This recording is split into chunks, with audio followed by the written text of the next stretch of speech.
This is a closer look with the Monitor on Prairie Public. I'm Craig Blumenshine, and global energy markets are being reshaped in real time. The ongoing conflict in Iran has disrupted oil supply, pushed prices higher, and injected uncertainty into markets around the world. Here in North Dakota, those shifts are being felt, but not always in ways people might expect. Even as oil prices hover around $100 a barrel, production in the Bakken isn't necessarily ramping up, and the state continues to monitor, I think, the situation. Joining us to take an in-depth look at this subject is Jacob Orlich. He's a reporter with the North Dakota Monitor. Jacob, welcome back to Main Street. Thanks for having me on again, Craig. Jacob, it's my pleasure. This is a topic that I'm very interested in, as I think everyone in North Dakota is wanting to pay attention to for sure. Let's start with the global story. How is the Iranian conflict reshaping oil markets now, and why does that matter for North Dakota?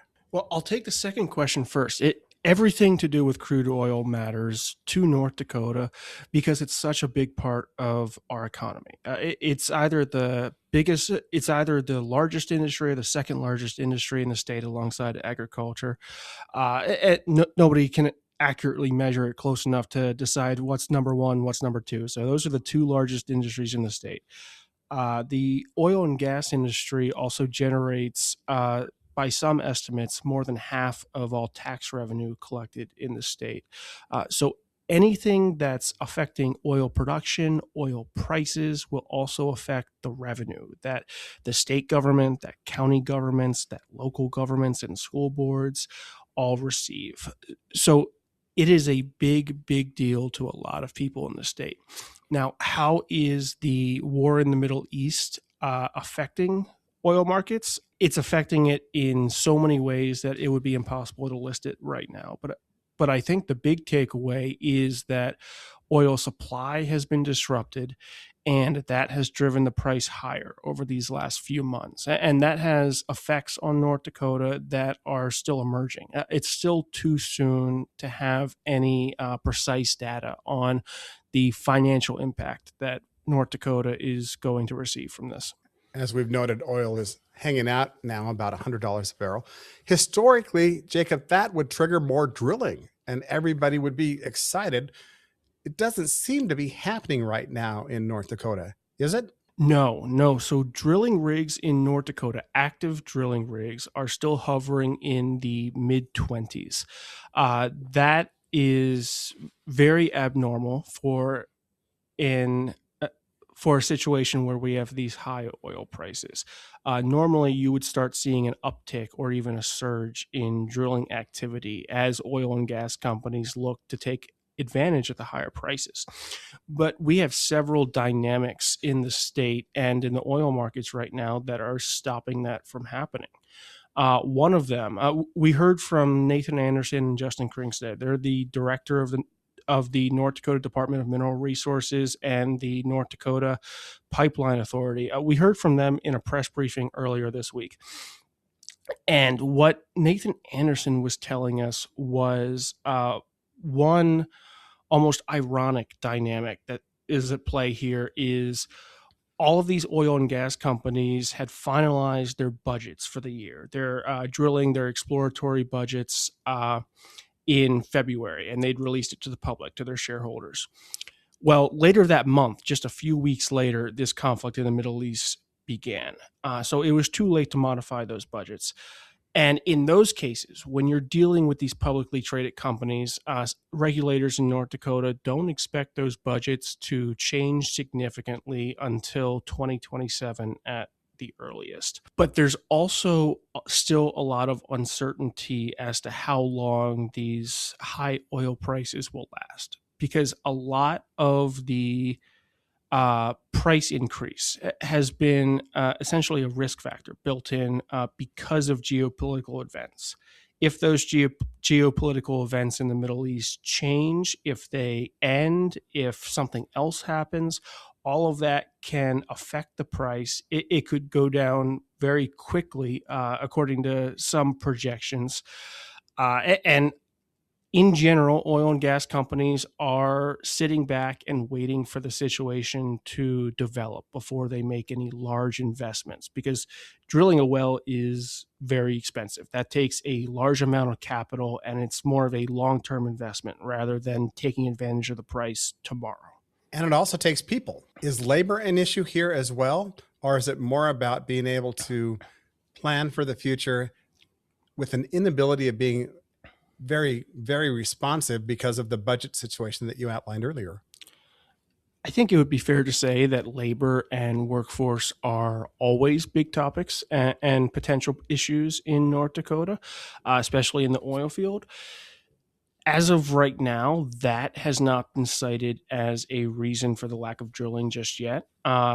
The director of Department of Mineral Resources did say earlier this week that one company has told him they plan to pick up a drilling rig in July of this year. Another company has told him they are considering it. The number of frac crews, which complete the wells after they're drilled, has risen slightly in recent months from, I believe it was 8 that was active in January to 10 that is now active. Uh, so I wouldn't say that workforce is a primary inhibitor as of right now, from what I've heard. Enjoying my conversation with Jacob Orledge. He's a reporter with the North Dakota Monitor. This is a closer look with the Monitor, and we're talking about the short term swings in oil prices and whether that directly impacts drilling and oil exploration here in North Dakota. Jacob, has North Dakota fundamentally changed how it responds to these price swings? In other words, historically, might there have been a different response with this fluctuation in oil prices that we've seen? I think that's a fascinating question, Craig. And whether North Dakota has fundamentally changed, I'm not sure I'm the right person to answer that. But what I have heard is that for years, regulators and people in the industry have said the Bakken has become a mature play. The focus is not necessarily on a surge in drilling, but in using the existing production as a cash generator for these companies. So that is certainly a different dynamic on the industry side. I will say that a lot of the time we think of the oil industry in North Dakota as a cycle of boom and bust and boom and bust.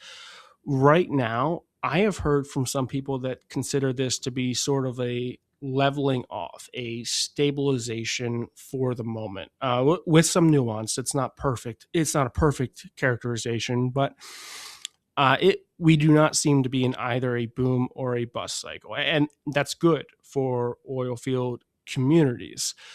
Whether that will endure is a very good question. So, are you saying, Jacob, that the state is becoming, or oil drillers are becoming more disciplined? That is how it has been described to me. Nathan Anderson, director of the Department of Mineral Resources, likes to say that a lot of the oil companies in North Dakota have become more disciplined with their capital, with the money that they have to spend, that they receive from investors, from loans. They are being more disciplined. They are not jumping at every oil price increase to increase drilling activity. Uh, Part of that is a dynamic of who those oil companies in North Dakota are right now. There have been some consolidations, some mergers, some buyouts in the industry over the last 4 or 5 years now.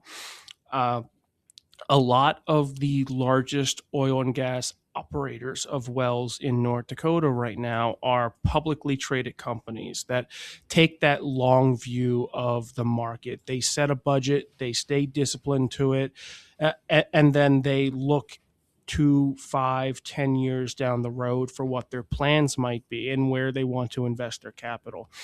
There are still privately owned companies, and Anderson and other regulators have said that these privately owned companies have some more flexibility if they think that this environment of high oil prices is going to endure, if this is going to continue for a significant amount of time.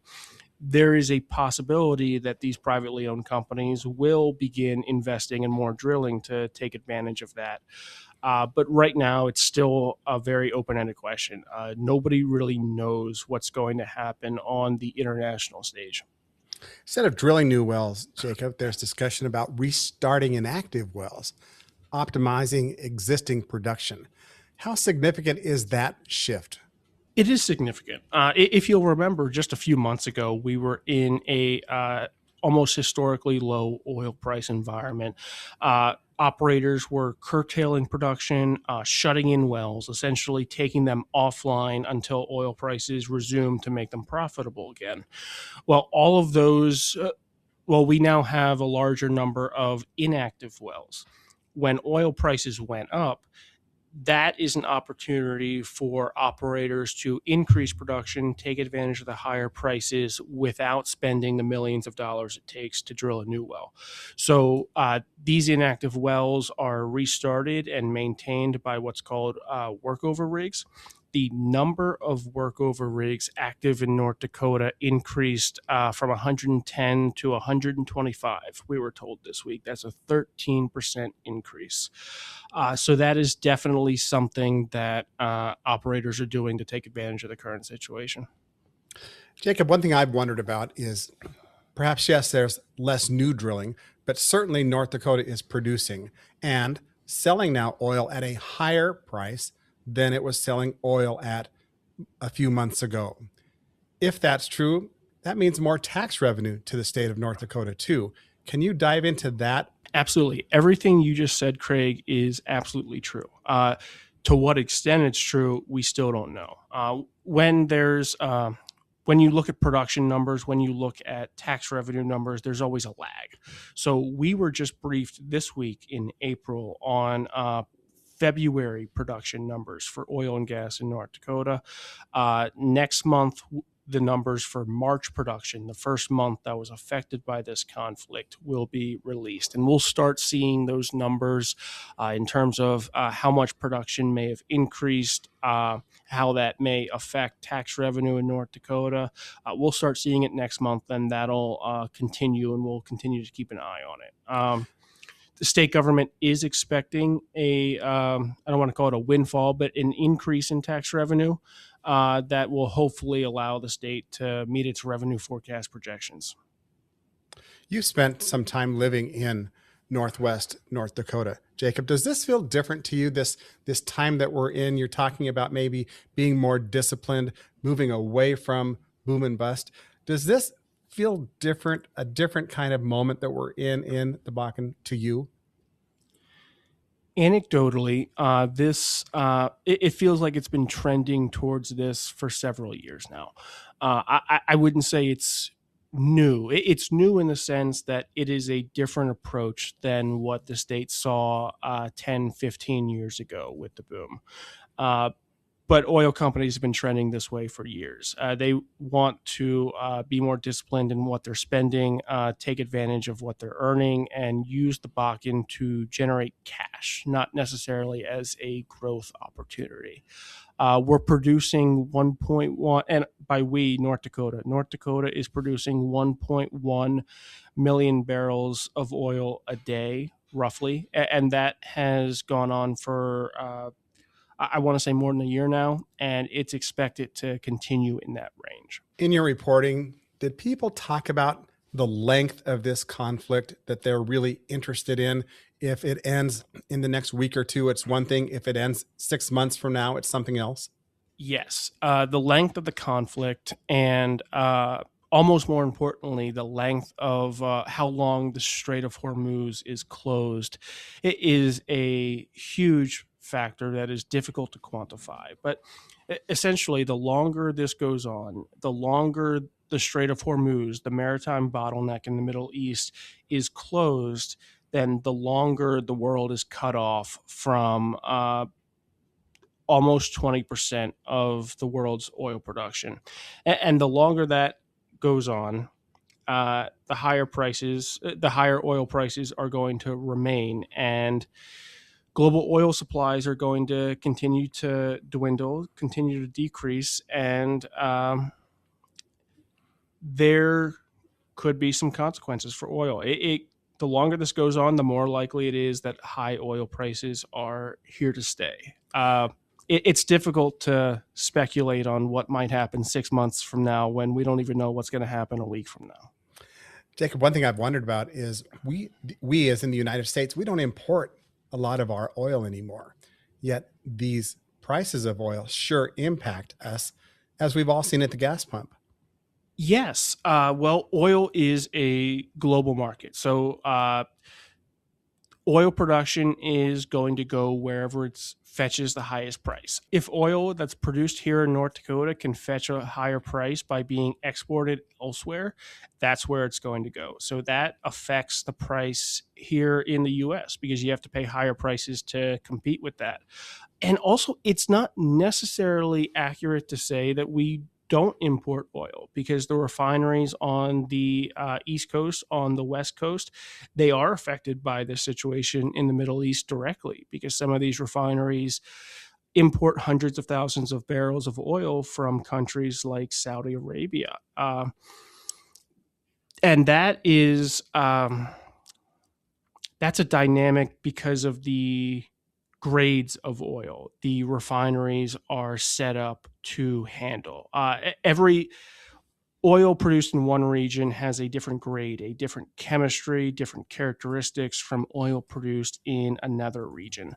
And refineries have to be set up mechanically, physically to handle one specific type of oil. And that can be blended between different types to reach the right chemistry. But there are still a lot of questions about how much the refineries on the East Coast and West Coast have been affected by this crisis because they did lose access to a significant amount of oil very suddenly.